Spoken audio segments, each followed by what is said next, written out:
The next time someone says, "This isn't about money, it's about justice," ask them this. Will you pledge your jury award to help others find the justice you've now received? Okay, let's unpack this quote. Yeah, that really cuts to the chase, doesn't it? It does. It's straight from the source material we've been looking at, and it perfectly sets up our deep dive today into Florida's wrongful death law, specifically Section 768.21. And the big news, the thing everyone's talking about, is the repeal of subsection 8. Exactly. That's the part that used to stop certain family members, think adult children or parents of adult children in some cases, from suing for things like, well, pain and suffering, non-economic damages. Loss of companionship, that kind of thing, very personal losses. Right. And now they can sue for those things. But we've got all this research, these articles and notes, and what we want to go beyond just the headlines. To figure out what this actually means on the ground. Yeah. What are the legal realities? What about the arguments over why this change happened? And maybe most importantly, what are the huge challenges that are still there when you try to get compensation for these really intangible losses? So think of this as your shortcut to getting, properly informed on a really complex issue. Definitely. So where do we start? Maybe with the basics. Like, what kinds of damages are we even talking about in Florida? Good idea. Laying the foundation. According to the sources, Florida law recognizes two main types in wrongful death cases: economic and non-economic. Okay, economic. That sounds like things you can count, right? Money. Pretty much. It's the stuff with a clear dollar value. Section 768.21, subsection 1, spells it out. It's about the value of lost support, lost services the survivor would have gotten. So how do they figure that out? They look at a few things. First, the relationship between the survivor and the person who died. How close were they? Was the survivor financially dependent? Makes sense. Then the deceased person's probable net income. Not just what they earned, but what was likely left after taxes and their own expenses. Money that could have actually supported the survivor. And it's not just income, is it? I remember reading it's also about what they did. Crucially, yes. That's the replacement value of their services. Yeah. Think about household chores, childcare, cooking, repairs, all that stuff. What would it cost to hire someone to do those things now? That could be substantial. It really could. Uh-huh. They also consider things like joint life expectancies. How long were those losses expected to continue? And for kids, support continues until they reach adulthood. Okay, so lost income, lost services. Who actually gets to recover these economic damages? The law is pretty specific. A surviving spouse can recover for lost companionship and protection and for their mental pain and suffering starting from the injury date. Okay. Minor children, or actually all children if there's no surviving spouse, they can recover for lost parental companionship, instruction, guidance, plus their own pain and suffering. What about parents? Parents of a minor child who died, yes. Or parents of an adult child if there are no other survivors like a spouse or kids. They can recover for their mental pain and suffering. And funeral costs, things like that? Yeah, if a survivor paid for medical or funeral expenses, they can get those costs back. And the estate itself, can it recover anything? Yes, the estate, through its representative, can claim things like lost earnings the person would have made between the injury and death, the loss of prospective net accumulations, basically, the future wealth they likely would have built up, and any medical or funeral costs paid by the estate. Got it. So that covers the, let's call them more measurable losses. But the real focus of this repeal, the big change, is about those non-economic damages. Right. Companionship, instruction, guidance, mental pain, suffering. Especially for those survivors who were previously shut out, like adult children or parents of adult children with other survivors.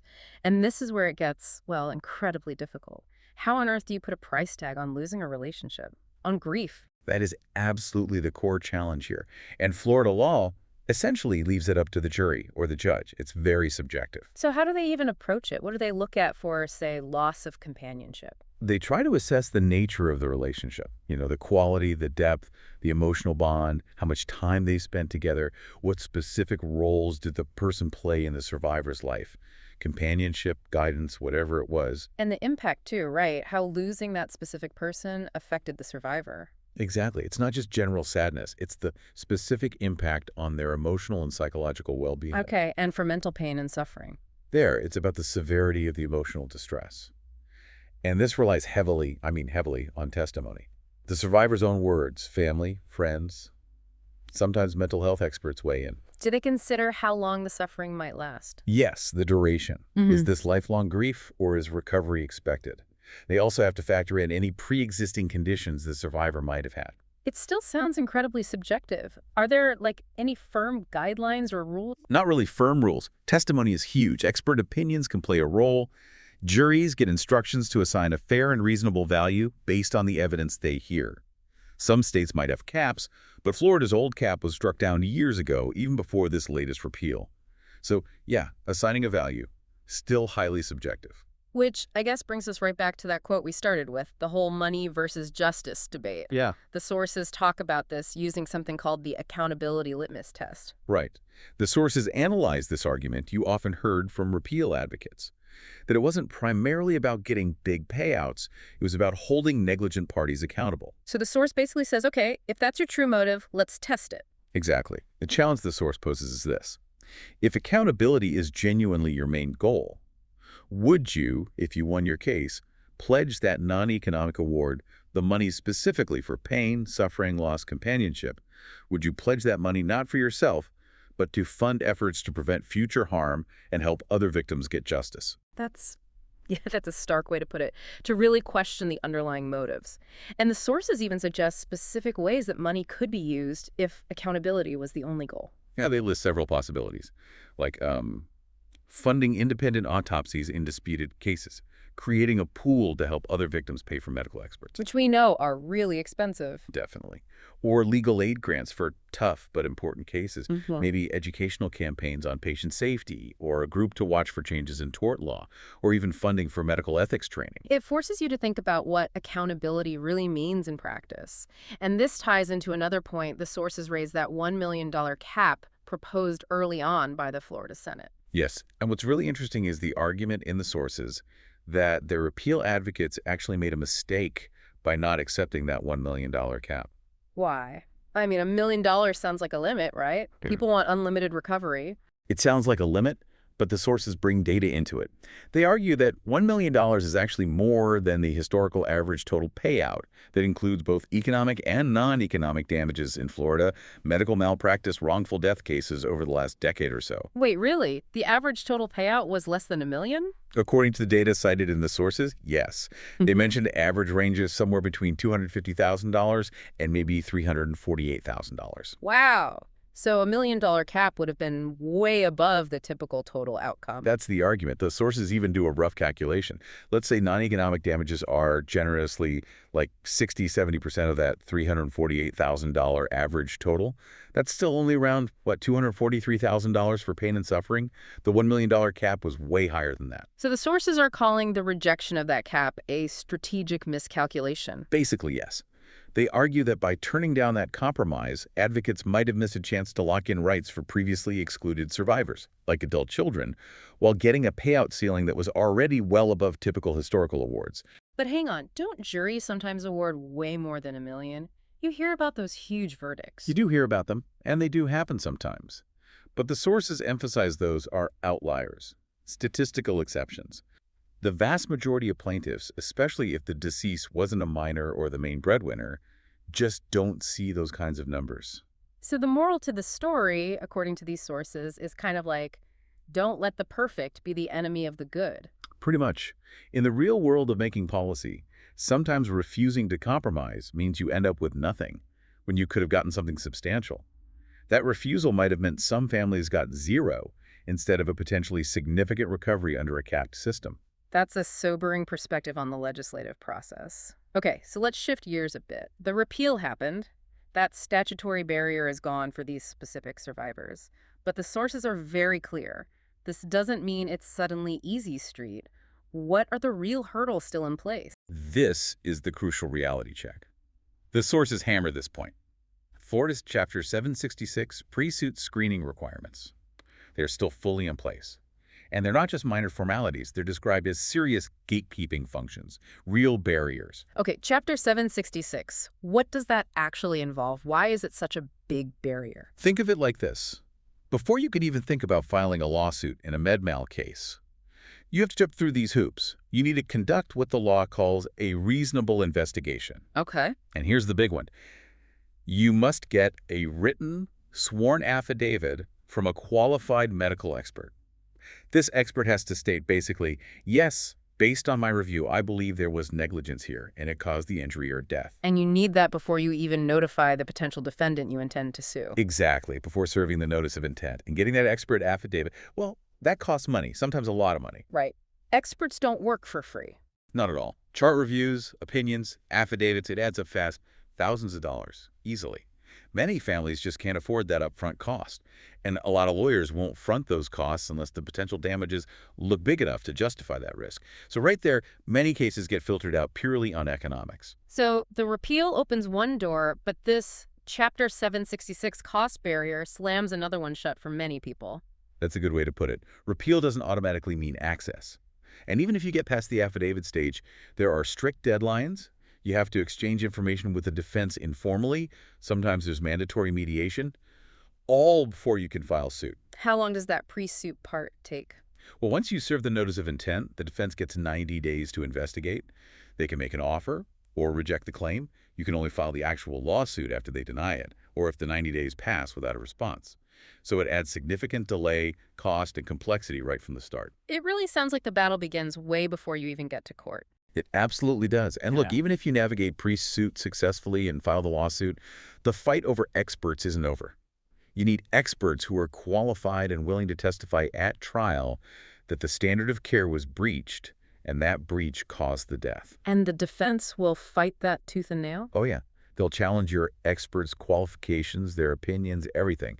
There's something called a Daubert challenge, where they try to get the judge to rule that your expert's testimony isn't scientifically reliable enough to even be presented to the jury. And if that happens, If your key expert gets excluded, your case often just collapses right there.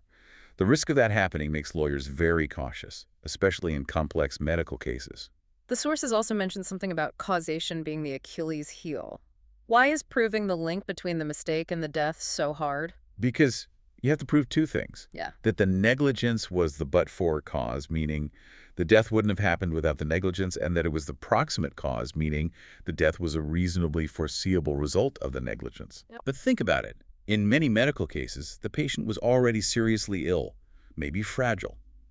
The defense will almost always argue that the bad outcome, sadly, was going to happen anyway, regardless of the care provided, or that the negligence didn't actually make the difference. And juries find that convincing sometimes. Often, yes, especially in complex situations with multiple factors. Juries tend to struggle with the medical evidence and might defer to the doctors, especially in those gray areas. Proving that one specific error, like that delayed medication anecdote in the sources, was the direct legal cause of death. It's incredibly difficult. So just feeling like a mistake happened or the nurse was rude or something went wrong, that's not enough. Not even close. You need all four elements: duty, breach, causation, and damages.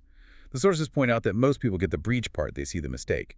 But proving causation and legally recognized damages is where so many cases fall apart. Which brings us back to damages, especially these non-economic ones, the repeal allows more people to sue for. Even if you prove everything else, you still have to convince a jury what that loss is worth. Exactly. And the sources argue that many people really underestimate how tough that is. There's a subtle and disciplined evidentiary threshold, as they put it. You don't just automatically get money for grief. So how do you prove something like lost companionship or pain and suffering in court? What does that actually look like? Well, this is where it gets intensely personal and, frankly, often invasive for the plaintiff. The sources say these cases really turn heavily on relational evidence. You have to show the strength, the depth, the day-to-day reality of that family bond. And the defense scrutinizes that heavily. Oh, relentlessly. They'll dig into everything imaginable to try and minimize that non-economic award. Think digital dissection, as the sources call it. Digital dissection? What's that? They'll scour your social media, Facebook, Instagram, everything, looking for photos of you smiling after the death, on vacation, enjoying hobbies. They'll use it to argue, see, they weren't that devastated. They look for gaps. Maybe you didn't post much about the deceased before or after. Or maybe old posts hint at conflict. Can they really get private messages, like texts? They can try to subpoena them, yes. Looking for any hints of estrangement, arguments, detachment. Or even talk about inheritance, trying to suggest a financial motive. Wow. Phone records, too. How often did you call the deceased? How long were the calls? If contact seems infrequent, they'll spin that as evidence of distance. That feels incredibly intrusive. It is. The sources even mention they might look at things like streaming history, were you watching comedies soon after the death, or online dating profiles, anything to paint a picture that undermines the claim of profound ongoing suffering. And it goes beyond digital stuff. Absolutely. Personal artifacts, behavior, did you share holidays, have photos to prove it, exchange gifts regularly. If the person was sick for a while, they might demand hospital or nursing home visitation logs. Why didn't you visit more? They'll ask about funeral involvement, who planned it, who paid, who gave the eulogy, all to gauge your level of connection and grief. And your life after the death is fair game too. Totally. If a surviving spouse starts dating again or remarries, that will be used to argue they've moved on emotionally. If you kept working or went back quickly, they might argue you weren't truly impaired by grief. They can subpoena work records. What about therapy?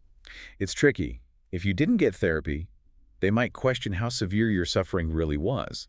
If you did get therapy, they can subpoena those confidential notes, looking for contradictions or information about pre-existing issues. So they'll dredge up past conflicts too. Definitely.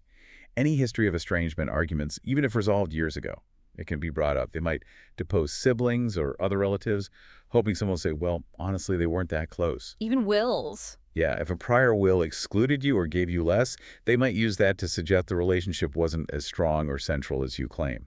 And underlying all this is the suggestion of financial motive. Always lurking.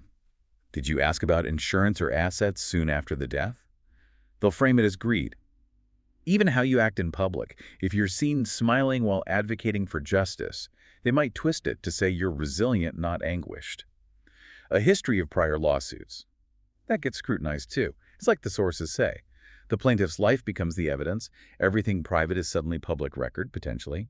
Your grief gets cross-examined. Jurors end up having to dissect your most personal relationships and decide if your pain was somehow more than just natural mourning. Yeah, that line from the sources really hits home. The courtroom is not a support group. You have to prove the loss in a way that satisfies legal standards, not just feel it deeply.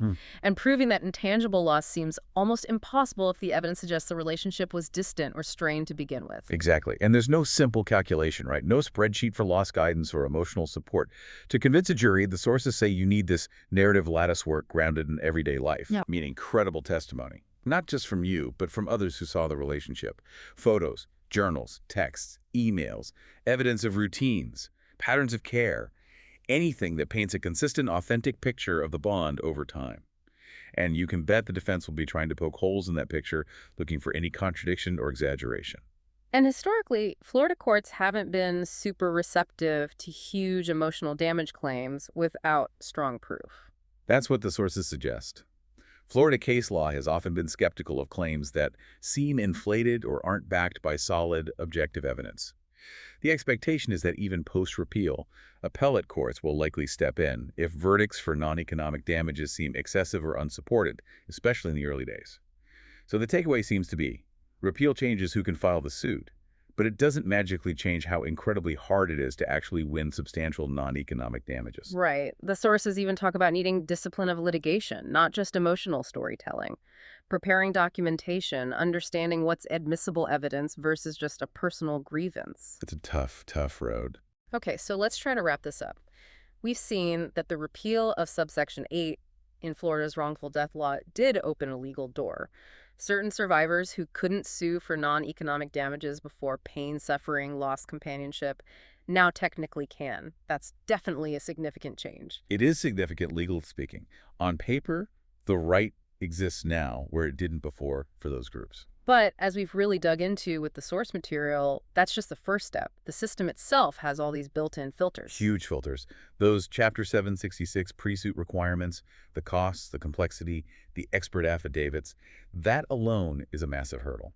Then there's the sheer difficulty of proving causation, linking the specific negligence to the death, especially with complex medical issues. Always a battleground. And maybe the toughest part, quantifying those intangible losses, trying to put a dollar value on grief and lost relationships, and doing it in a way that withstands intense scrutiny from the defense. Scrutiny that digs into every corner of your life, past and present. So the path to actually getting justice, or at least compensation through the legal system, It remains incredibly challenging, repeal or no repeal. That seems to be the clear message from the sources we reviewed. Well, hopefully this deep dive has given you, our listener, a much clearer, more nuanced picture of what this change in Florida law really means, going beyond the headlines to see the complicated reality underneath. These cases are just profoundly difficult, legally, financially, and emotionally. The change in the statute is one piece, but navigating the whole system is something else entirely. And maybe we could end with that final observation from the sources, something to really mull over. Repeal of FS Section 768.21 may unlock the courthouse doors, but it does not pave the path to the jury box. The courtroom may now be open, but the jury box is still guarded by law, logic, and the limits of human understanding.